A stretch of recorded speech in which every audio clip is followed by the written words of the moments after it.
I'm John Law, this is Chasing Cars, and today we have two large luxury electric SUVs that, although aren't big sellers, do give us a fascinating glimpse into the way that brands can define themselves in the electric era. They are, of course, the Porsche Macan and the Audi Q6.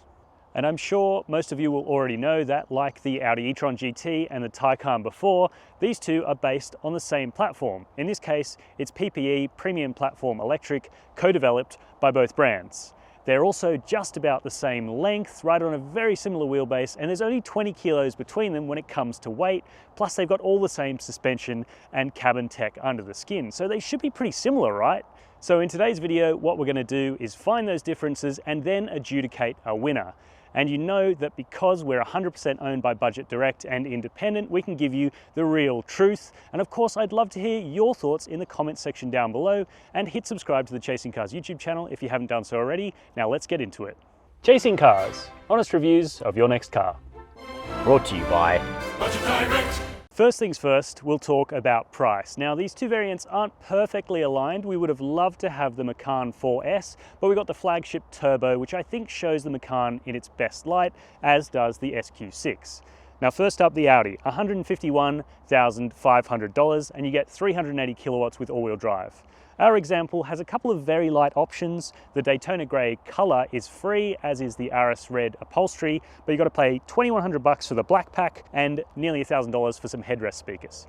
So it's pretty expensive, but nowhere near as expensive as the Porsche. This is the Macan Turbo, which is $184,400, and that's before you get into the options list. And let me tell you, Porsche press has gone pretty wild with this car, as you can probably tell from outside. We've got the Legend Series oak green paint, which is nearly $5.5 grand, extended leather inside in chalk beige, which is $4,700, and then you've got these 22-inch alloy wheels, which are $5,980, and then you've got to pay $2,250 to get them painted gold. That is a lot of money, and it amounts to nearly $30,000 in options for this Porsche.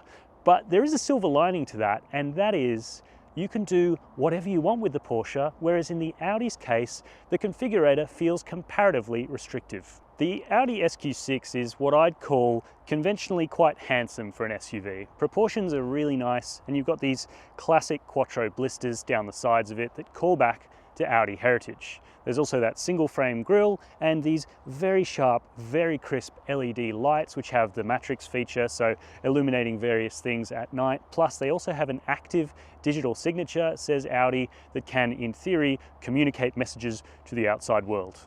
I have a fair bit more to say about the Porsche Macan styling, both good and bad. For a start, unlike the Audi, it's not a slave to light signatures, but rather aerodynamic efficiency.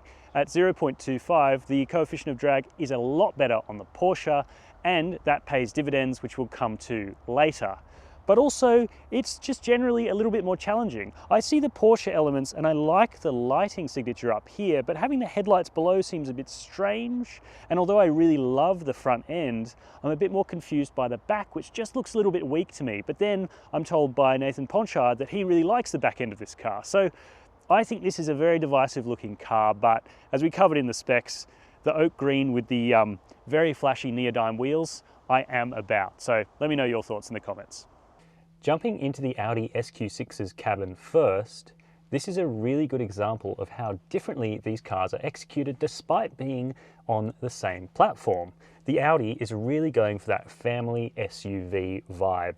It's spacious, very tech heavy, and quite good on the practicality side of things. Whereas the Porsche, as we'll come to in a second, is a bit more like an SUV through a sports car maker's lens. And I guess that makes a lot of sense. Now, I am laying them out and saying they're two very different vehicles, but the truth is, there is one that I prefer. So we'll get into that, starting by talking about the Audi's technology, which is really one of the wow factors in this vehicle. You've got this integrated twin curved screen with this big 14.5-inch touchscreen in the center that is nice and usable and retains Audi's signature haptic touch clicks, which I really like. It gives you a nice positive feeling when you're out on the road trying to interact with the screen. Of course, it's got 5G connectivity and things like digital key access as well, Plus, some of the usability touches are really nice to see, like this persistent bar down the bottom, which has all of your aircon controls, HVAC, and the buttons for the heated seats. So you don't have to go jumping through menus, and that works even when you're mirroring Apple CarPlay, which is of course wireless. Now I will say the driver's display isn't quite as good as previous Audi models. You can show Waze directions using the screen here, but you can't actually get a full screen map. That's something you can do in the Porsche, and I just wonder why Audi didn't do that in the digital stage. Of course, you've also got the passenger touchscreen, which is a nice thing to have in 2025. Now we'll come on to the practicalities as well, because as I said, the Audi is pretty well equipped.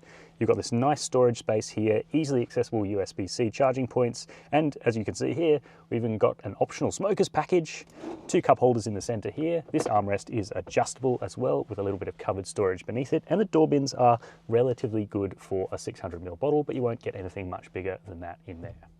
Then we come to the materials and the customization, and that is where the Audi is a very simple car. You can get black or red, as you see here, so the options are pretty slim on the ground, but they're also not very expensive.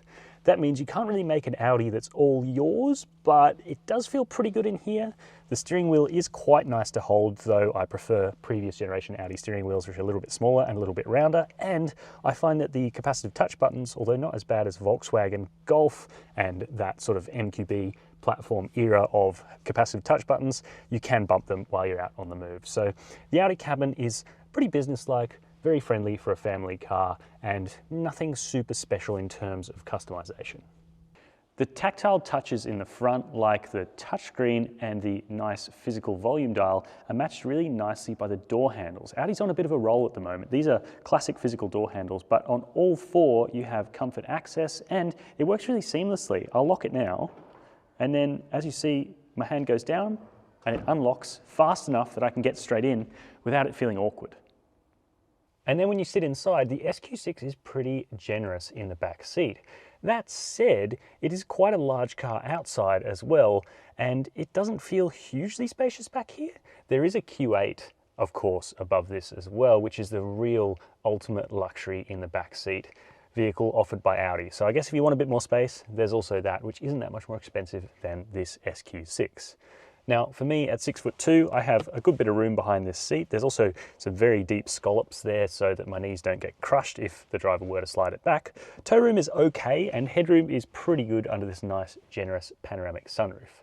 The back bench is also very comfortable. The squab is nice and supportive, and the width is pretty good, though even though it's an electric car, it doesn't have a fully flat floor. Amenities include air vents, heating for the outboard seats, and you also get a fold-down armrest, though it does have cup holders in the center, which does impact comfort just a little bit. And we come back to materials as well, because in the back here, the door tops aren't hard touch, but they're the same sort of firm, not so yielding leather-like material as in the fronts, but you still get a comfy armrest and door bins in the side here that fit a reasonably sized bottle. Straight away, you notice the Macan's distinct personality. There's a real warmth to this car's cabin that you don't quite have in the Audi SQ6. That car has so much shiny black plastic in the front seat, it's a little bit overwhelming. The Porsche absolutely does not, though there is still a little bit down here with this climate control panel, and also, of course, you've got that glossy blackness of the touchscreens. But on the whole, everything has been matted out, which is a much nicer texture that doesn't pick up fingerprints and won't require cleaning and doesn't scratch up anywhere near as easily, so it should be a little bit more robust over time. We'll talk about tactility as well, because it's a big thing with these two cars. The Audi feels like it has that engineered into digital controls, like a haptic feedback in the touchscreen and also the feedback from the buttons on the steering wheel. The Porsche has a very analog type of tactility. Down here, the wireless charging pad has lovely knurling on the cover here. Also, the vent controls feel really nice to touch. Plus, on the steering wheel, we have the same thing for the volume control and for the screen controls. Now, while we're on the subject of steering wheel controls, the Audi has everything you could ever think of on the steering wheels, basically.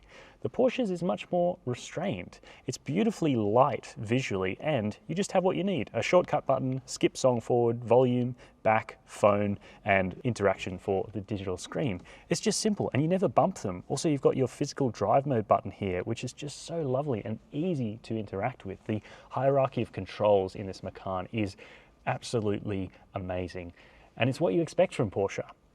Now it is a lot more expensive, this car, as we covered before, but yeah, it's best part of $50,000 more expensive once you've optioned things. But you know, there's swings and roundabouts there. I have to ping it a couple of points for being so expensive, but you can also give points back for being able to have exactly what you want. You really can customize your Porsche Macan to what you like, whether you want different headrest embossing, whether you want different stitch colors, whether you want extended leather, and even an extended leather steering column, which this car doesn't have. You can really do what you want. Speaking of, you get more customization in the digital stuff as well. In front of me, the screen can actually show a full regular map, like Audis used to be able to, but also we have integration of Apple CarPlay, and that means I can have Waze, my preferred navigation tool, up on the screen, and that can warn me about things like speed cameras and bad road conditions right there in the screen. Something that Audi has done in the past, but I couldn't figure out how to do it at least full screen in the SQ6, so I love to see that from the Porsche. It's not all perfect though. Some of the controls are buried a little bit deep in the touchscreen, and we did have some issues with Apple CarPlay dropping out during the time with us, but on the whole, the Macan does feel very much worth the extra expense. The last little complaint I have about the Porsche though is when it comes to practicality. Accessing the USB-C charge ports is nearly impossible from the driver's seat. Plus, although you do have two cup holders here, it feels like the space is a little bit wasted. The center cubby is quite narrow, and although the door bins are about the same as the Audi, generally on the whole, storage is a little bit more compromised in the Macan. Once you get past the Macan's clunky door handles and get into the back seat, you find that you are very much compromised by what is a perfect sports car-like driving position in the front. Back here, behind my driving position, I have just some knee room, but it's not very comfortable. Toe room's pretty compromised, and with this big sunroof plus sloping rear end, my headroom is very compromised. Plus, even though this bench is supportive, because I have to sort of dangle my legs to fit behind this seat, I'm not getting as much under thigh support as I'd like, and even though it's roughly the same size as the SQ6 on the outside, the middle seat is much less usable than that slightly more family-friendly vehicle. But I guess that's sort of understood when you go into a Porsche showroom. You're always going to be getting a sportier product, but I think the packaging on the Macan could have been just that little bit better. Amenity is very similar to the SQ6 in the back. We've got a pull-down armrest with the same cup holders in the middle. We've also got ventilation and dual climate zones back here, though you don't get a heated rear bench. That's actually optional, much like the ventilated front seats are, so you have to pay even more than about $230,000 to get that in this car, which does feel a little bit cheap. We're at the backs, and you can see what I was saying before about the SQ6 just looking that little bit more muscular, a little bit more purposeful than the slightly weak Porsche. But again, personal preferences. Both have power tailgates, and underneath the Audis is a 526-litre boot. The aperture is quite nice, quite large. You've got 40, 20, 40 split fold rear seats with tabs to do so nice and remotely. You've also got netted cubbies off to either side, tie down points, a net, an elastic band, and a bit more storage under the boot floor. But unfortunately, there is no spare tire, just a can of goo. But we have come to expect that from electric cars, and especially European electric cars. Now, across to the Porsche, which with its sloping roofline, you'd probably expect to be worse in the boot department, but weirdly, on paper, you've actually got more space back here at 540 litres, and the floor is a little bit flatter. You still have the 40, 20, 40, still have the remote fold seats, netted cubbies, and you've got a little bit more storage under the floor, which is obscured by the nice cable box we have here. I should mention on the cable box that both of these cars have frunks, but again, it's the Porsche that comes out slightly ahead when it comes to frunk space, making this, weirdly, the more practical choice. When you get into an Audi S product, you expect a couple of things: decent turn of speed, security, and a little bit of playfulness, plus a ride quality that is a little bit sporty, but ultimately a bit more on the comfortable end of a spectrum than you'd expect from an RS product. And I guess, in a sense, the SQ6 delivers. It's got adaptive air suspension, as features in the Porsche. It's also got rear wheel steer as standard, which you have to pay more for on the Porsche. And both of those things together make it quite a smooth riding and really quite agile car. Feels smaller than it really is. I think the turning circle's just a whisker over 11 meters, which is pretty impressive for a large SUV like this. It makes it nice and easy to thread through the streets. Similarly, it's got fairly light steering and light brake pedal as well. All the control weights are on the lighter side of things. It definitely feels easy breezy as opposed to heavy and sporty. That being said, things like the ride quality aren't quite perfect. With these 21-inch alloy wheels, even in comfort mode, the SQ6 does occasionally pick up some hard-edged bumps and transmit them into the cabin, which I kind of expected better. On a car, again, I come back to the air suspension that costs this much money, I was expecting a little bit more of a magic carpet ride. There are various modes you can select in the suspension as well. So comfort is the standard, and then you've got dynamic, and you've got eco as well, but there's also a middle setting that's called balanced, which I've set for my individual setting in here. So we go individual, and I've got balanced. That weights up the steering a little bit. It also firms up the suspension a bit more, but it still remains comfortable and pretty serene. It's nice and quiet, this Audi, and when you want to get a little bit unhinged, pretty simple, drive select into dynamic, and then you have 360 kilowatts on tap with 380 kilowatts available on overboost, which is a fair bit. 0 to 100 k's an hour is handily under that 5-second time, 4.3 seconds, and it feels really quite rapid in the real world. That said, we'll come back to this a bit more in the Porsche, but the Audi definitely has a bit more of a neutral slash front drive balance. I said before, the steering, which does just feel that little bit woollier than the Porsches around the straight ahead, especially when you start trying to push on a little bit more. And it's there where you start to feel the weight and the mass of this Audi SQ6 compared to the Macan Turbo. It's good, and it shrinks around you pretty well, and it is impressive. Like, just then, coming out of a tight hairpin, you can feel that it does allow the rear to rotate under power, just that little bit. And I should say the brake pedal is pretty good at allowing you to modulate things as well. You've also got a couple of levels of regen efficiency. So you've got standard, which is nothing. Then you can use the paddles behind the steering wheel to go 1, 2, and then if you want the full experience, you can go to B, which gives you a sort of pseudo one-pedal driving mode.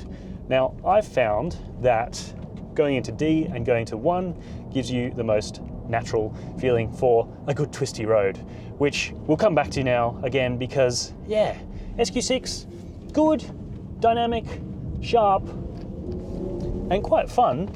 You can restrict the ESC a little bit quite easily. It goes into sport mode, not fully off, but it does just allow you a little bit more leeway, and then you can get into the dynamics a bit more, and yeah, it's quick, the SQ6, but I come back to what you expect from an Audi S car, and it doesn't have the rabid turn of pace. It feels like it runs out of puff a little bit over 80, 90 k's an hour.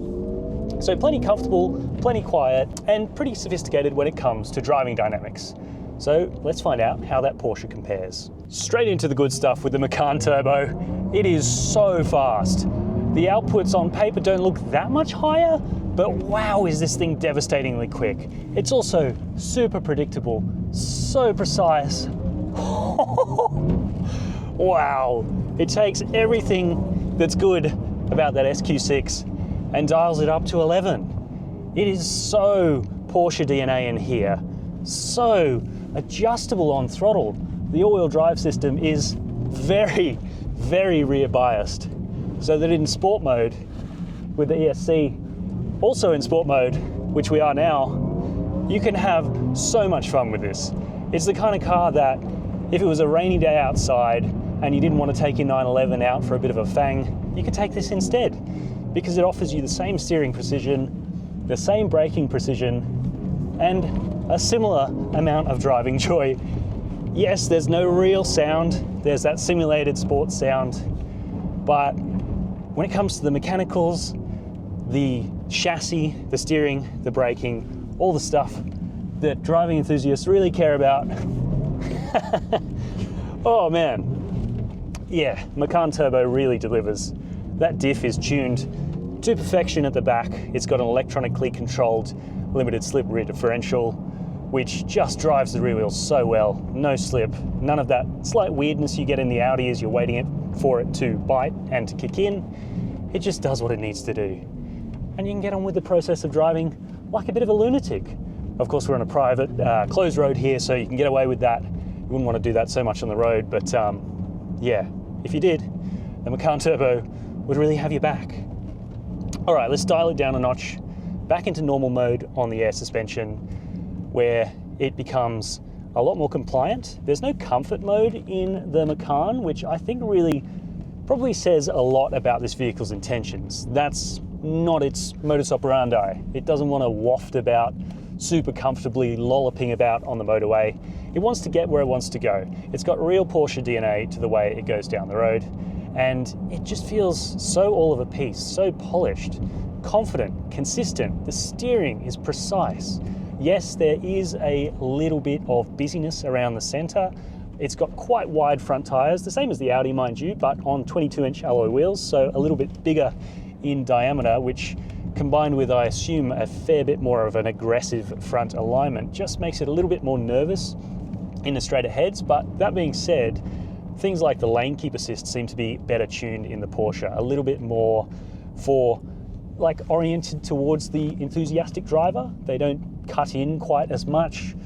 The speed sign assist seems to be a little bit more consistent, a little bit better, and although both cars have really cool augmented reality head-up displays that sort of show little warning signs if you get too close to a car and can show navigation directions, again, it's just that Porsche seems to get it a little bit closer to perfection all across the board. The only real thing I can come up with as a negative for this Turbo versus the Audi in driving dynamics and those sorts of things would be sound.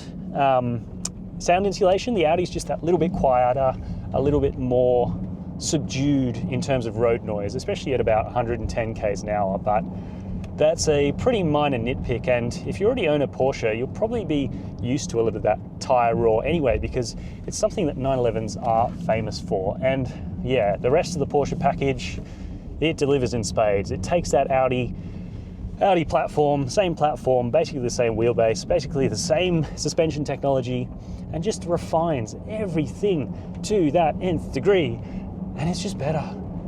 I will say, a week before this Turbo, we did drive the regular Macan 4, which is on steel springs with adaptive dampers, and I was a lot less impressed by that car.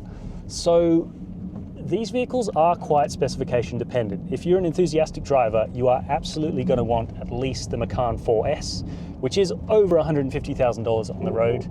And then you're going to want to option things like the adaptive air suspension, which we have on this car, and the rear wheel steer. Both of those make a big difference, as does the Porsche active torque vectoring system on this car, which is linked with a motor that is directly mounted to the body as opposed to on a subframe, which is the case on the lower spec cars. So yeah, make sure you get your specking of your Macan right, and then you'll be able to enjoy what is a really fantastic, really consistent, all-round electric performance SUV. But what about range and efficiency? How close do these cars get to their WLTP ranges? As far as charging flaps go, the Audi's is pretty cool, nice, power opening, very slow.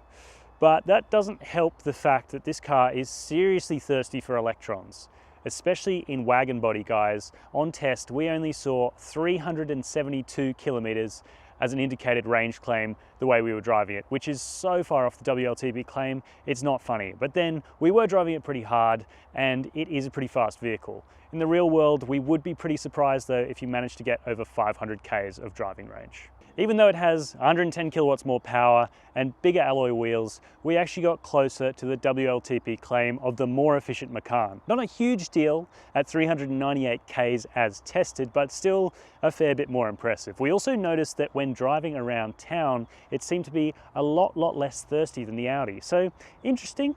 Both also claim to charge at up to 270 kilowatts, but the Porsche we observed doing over 280 kilowatts briefly, and it took on more electrons in the same amount of time as the Audi.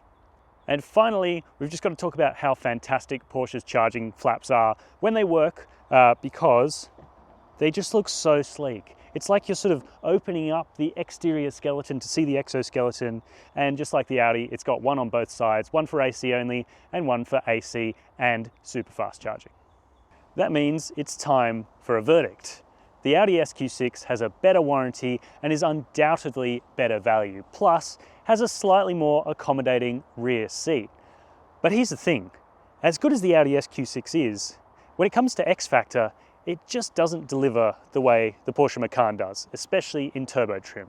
The steering, the brakes, the chassis, the overall cohesion of this vehicle, plus the stupendous speed, mean that it is today's winner. Even though it costs more money, and even though it's got a ridiculous number of options, including this wild paint job and gold wheels, it's still absolutely the winner because it just distills that Porsche quality into an all-electric SUV.